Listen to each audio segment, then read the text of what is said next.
Hello বন্ধুরা, শিক্ষা in টিউটোরিয়ালের পক্ষ থেকে তোমাদের সবাইকে স্বাগত। আজকে আমি আলোচনা করব উচ্চ মাধ্যমিক 2024-25 শিক্ষাবর্ষে ডাব্লিউবিটিএ টেস্ট পেপারের বাংলা বিষয়ের প্রশ্নোত্তর নিয়ে। আজকে যে সেটটি আলোচনা করব সেট নাম্বার 9 নম্বর সেটের সমস্ত এমসিকিউ এবং এসিকিউ প্রশ্নোত্তরগুলো করে দিয়েছি। সাথে বলে রাখি, যারা ডাব্লিউবিটিএ এবং এবিটিএ টেস্ট পেপারের সমস্ত বিষয় ভিডিও পেতে চাও তারা অবশ্যই চ্যানেলটি সাবস্ক্রাইব করে রাখুন। চলো আমরা দেখে নিই একের দাগের এমসিকিউ প্রশ্ন। একের প্রশ্ন, নিখিল প্রতি মাসে কত জায়গা টাকা পাঠায়? উত্তর হবে 3 জায়গায়। পরের প্রশ্ন, মৃত্যুঞ্জয়ের পরনের ধুতির বদলে আসে? উত্তর হবে ছেঁড়া ন্যাকড়া। পরের প্রশ্ন, বুড়ো কর্তার কত বছর বাঁচার কথা ছিল? উত্তর হবে 98 বছর। পরের প্রশ্ন, রেঁধে বেড়ে শাশুড়িকে খাওয়ানো তার কাজ, কার কাজ? উত্তর হবে মেজ বউ। পরের প্রশ্ন, বুড়িকে হরিবোল বলতে স্পষ্ট শুনেছে? উত্তর হবে নকরি নাপিত। পরের প্রশ্ন, নক্ষত্রের নিচের ঘাসের বিছানায় বসে কিসের গল্প হতো? উত্তর হবে পুরনো শিশির ভেজা গল্প। পরের প্রশ্ন, ওই সবুজের ভীষণ দরকার, সবুজ যে কারণে দরকার? উত্তর হবে আরোগ্যের জন্য। পরের প্রশ্ন, ঘুমহীন তাদের চোখে হানা দেয়, যা হানা দেয়? উত্তর হবে ক্লান্ত দুঃস্বপ্ন। পরের প্রশ্ন, নিহত ভাইয়ের শবদেহ দেখে নাই যদি হয় ড্যাশ, এই শূন্যস্থানে বসবে, সেটি হচ্ছে ক্রোধ। পরের প্রশ্ন, আর তার নিচে দিয়ে যে একটা রাস্তা আছে, রাস্তাটির নাম মণি সমাদ্দার লেন। পরের প্রশ্ন, ইনি বহুরূপী নাট্যগোষ্ঠীর জন্মলগ্ন থেকেই এই দলের সঙ্গে সম্পৃক্ত, ইনি হলেন অমর গাঙ্গুলি। পরের প্রশ্ন, life is but walking shadow a poor player, এই সংলাপটি যে নাটকের অংশ? উত্তর হবে ম্যাকবেথ। পরের প্রশ্ন, বিভাব নাটকের মালতীলতা দোলে গানটি যেভাবে গাওয়া হয়েছিল? উত্তর হবে ফিল্মি কায়দায়। পরের প্রশ্ন, এক পা করে এগিয়ে চলেছে, কোন দিকে এগিয়ে চলেছে? উত্তর হবে মৃত্যুর দিকে। পরের প্রশ্ন,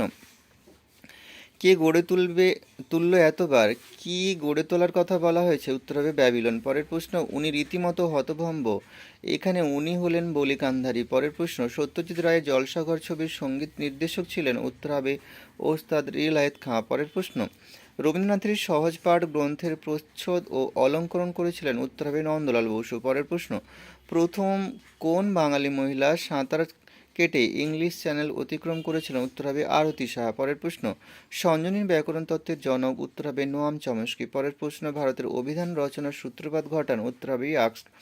পরের দুইয়ের দাগে যে প্রশ্নগুলো আছে, দুইয়ের দাগের এসে কি প্রশ্নোত্তরগুলো আমরা দেখব। দুইয়ের দাগের একের প্রশ্ন, নইলে দোষ লাগবে, কি কারণে দোষ লাগবে? মহাশ্বেতা দেবীর ভাত গল্পের প্রশ্নধৃত অংশে বুড়োকর্তার মৃতদেহ বের করে রাতারাতি দাহকর্ম শেষ করতে না পারলে দোষ লাগবে বলা হয়েছিল। পরের প্রশ্ন, নিখিলকে বারবার আসতে হয় কেন?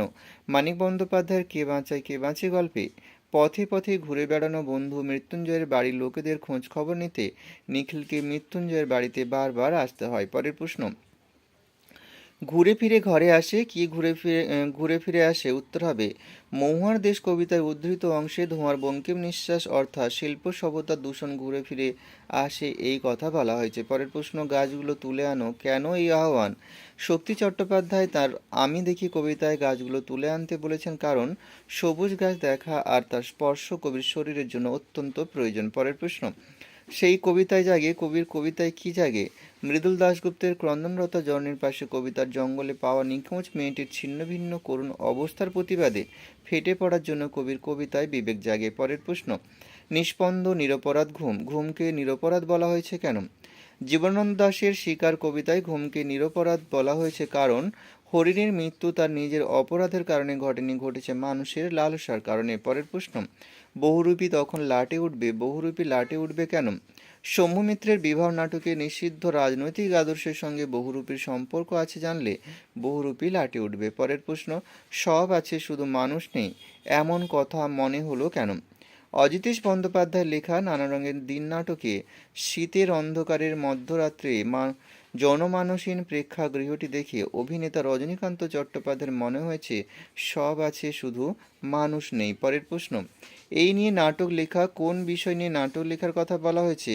সৌম্যমিত্রের বিভাব নাটকে খাদ্য আর বস্ত্রের দাবি জানিয়ে রাস্তা দিয়ে যে মিছিল আসছিল, এখানে সেই বিষয় নিয়ে নাটক লেখার কথা বলা হয়েছে। পরের প্রশ্ন, আপনার মতো বয়স হয়েছে যাদের, তারা কি করেন? অজিতেশ বন্দ্যোপাধ্যায় রচিত নানা রঙের দিন নাটকে রজনীকান্তের মতো 68 বছর বয়সের লোকেরা সময় মতো মাপযোগ করে খাওয়া দাওয়া করেন, সকাল সন্ধে বেড়াতে যান, সন্ধেবেলা কীর্তন শোনেন এবং ভগবানের নাম করে সময় কাটান। পরের প্রশ্নে, স্বচক্ষে দেখেছি বক্তা স্বচক্ষে কি দেখেছেন? উত্তর হবে কর্তার সিং দুগ্গলের লেখা অলৌকিক গল্পানুযায়ী পাঞ্জা সাহেবের রেল লাইনের পাশে খাল পাড়ের সেতু দিকে রক্তের স্রোত বয়ে যেতে স্বচক্ষে দেখেছেন গল্পকথকের মায়ের বান্ধবী। পরের প্রশ্ন, সেই রাতে চিৎকার উঠেছিল কৃতদাসের জন্য, এর কারণ কি? ব্রেটল পেক্টের পড়তে জানে এমন এক মজুরের প্রশ্ন কবিতায় উপকথা দ্বীপরাষ্ট্র আটলান্টিস যখন ভূমিকম্পের ফলে গর্ভে ডুবে যাচ্ছিল, তখন সেখানকার রাজা এবং পাত্রমিত্র অমর্ত্যরা প্রাণে বাঁচতে কৃতদাসদের উদ্দেশ্যে চিৎকার করে উঠেছিল। পরের প্রশ্ন, ক্লিপিংস বলতে কি বোঝো?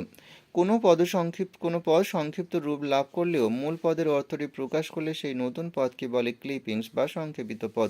পরের প্রশ্ন, থিসরাস কাকে বলে? থিসরাস হলো শব্দার্থের এমন এক রেফারেন্স বই যেখানে অর্থ সম্পর্কযুক্ত শব্দগুলিকে বর্ণানুক্রমে তালিকাবদ্ধ করা হয়। পরের প্রশ্ন, ডিকশনারি শব্দ প্রথম কবে কোথায় পাওয়া যায়?